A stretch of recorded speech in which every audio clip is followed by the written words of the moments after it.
Hey guys, it's me again. Following from my last video, I told you I had ordered the new pinion gear, so that's finally arrived. Also, Messiah 1, don't know if you can see that, on YouTube. He's also on the Savage Central, suggested getting some new screws. Unfortunately, the ones he said to get were out of stock, so I've bought these off eBay for under £10 anyway. We'll see how they go. Also got a bottle of thread lock delivered, so next thing is to get this gear fitted, and then we can get out bashing. So that's what this video is all about. Let's see what the weather's like at the minute. It's been raining for the past couple of days. We've got no rain, cloudy but no rain, so looks like we'll be able to get out later and try this car on maybe a couple of little jumps. It'll be my first time using them on the jumps, so going to be interesting. Okay guys, I just got the pinion off, as you can see. I've done that by undoing the 4 bolts on the bottom of the that holds this engine on. So there's 1, 2, 3, 4 bolts on this. I'll just show you where they are underneath here. Well, there was 1 there, 2, 3 and 4 through that hole. So I've undone them to loosen the engine and pull the pinion off the end, and it just dropped out the bottom. Now what I've just noticed is this says, I don't know if you can see it says 20 on it. So what I thought 25 was stock, and that's what I've ordered. 25 tooth. So this has been running a 20 tooth, so I'm not sure if that was higher top end or, you know, better acceleration, but it's quite beat up. I don't know if you can see that. I'll just zoom in. You see the shine on it. Yeah, you can see it's chewed up pretty bad in places. Still serviceable. Still be able to use it. It's not mega bad, but it's not great either. So that's a 20 tooth, and I'm going to be putting on a 25. As I say, I did buy this car second hand, so maybe the previous owner changed it and didn't mention that that's what he'd done. Maybe he chewed up one himself. So we'll get this one on now. As for these, I don't know what you call them, hex Allen keys or whatever, these turn out to be pretty good, especially for the price.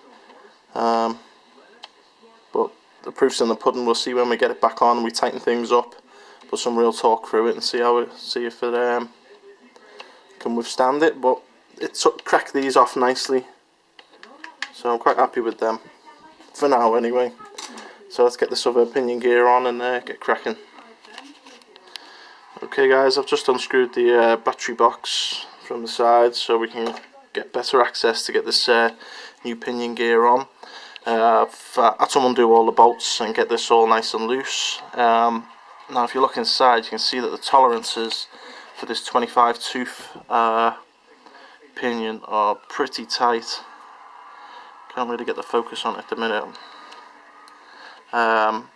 That's meshed up against the spur gear at the moment, but it is very, very close to this chassis. Don't know if that's showing up on the camera or not. Let's see if we can get close up. But it's very close to this chassis. So if I do not tighten these engine bolts tight enough, that's going to start to rub on the chassis and going to wear itself right down in no time. So that's something to bear in mind when putting this 25 tooth pinion on.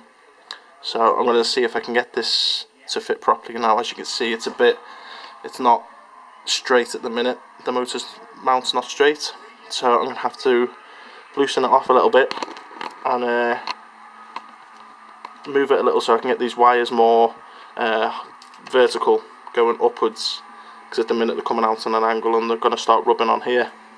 So that's my next little mission. Okay guys, just going to remove the speed controller because I can't get to the last screw or Allen key on the motor mount. So to take the speed controller off, you've got to take these 2 screws out here and one from underneath just there, and that should release the speed controller so you can then get to your motor mounts. So as you can see, this is the screw here. This is the Allen key, sorry, I couldn't get out, and the motor's on a slant at the moment because that tooth is that pinion's just too big. So I need to undo that so we can twist the motor a little bit, because you can see the wires are very close to the chassis. So I'll undo that, then I can turn this motor so the wires are over here, and I can move the motor further over because this pinion is just far too big to go on the settings that it was on. Okay, so I've got the motor back in now. As you can see, it's now lined up nicely with the pinion gear. The spur gear and the pinion gear are now lined up nicely. Just get a bit of light on there.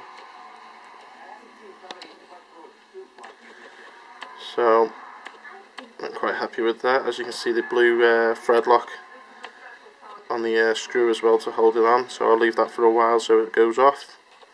The motor is all tightened up. All the motor mounts are nicely tightened. It is set quite far back in the motor mounts. As you can see, it's right up against the heat sinks there, and as close to the edge of the motor as I dare go.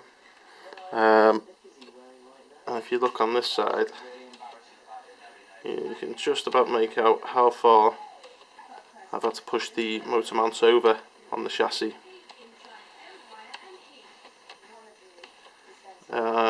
If you look at the pinion gear and the chassis, there's not a lot of tolerance in there. You can just see. So I really don't want this motor mount coming loose, because it'll start to chew up my chassis and chew up the pinion gear. So I'll keep an eye on that. I have used thread lock on all the bolts that hold the chassis down. So that's that. I'll let this thread lock go off now, put the car back together.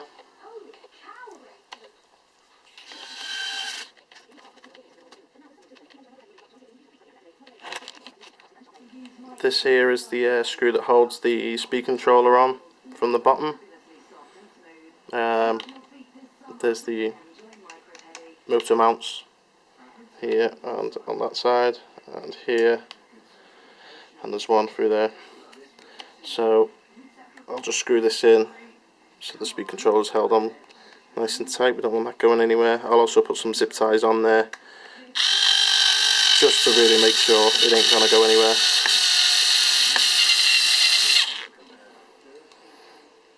So these are just some shots of the original pinion. It was the actual pinion itself that lost its thread. It wasn't the screw. So the pinion is no good anymore to me. So I've got the car all finished now. Weather's still not great outside. I'm going to leave that thread lock to go off and set a little bit longer. And there should be some good bashing videos coming soon. Thanks to everyone who is subscribing to me and everyone that helps with the comments. Really appreciate it. So keep up the good work, guys. And I'll see you soon.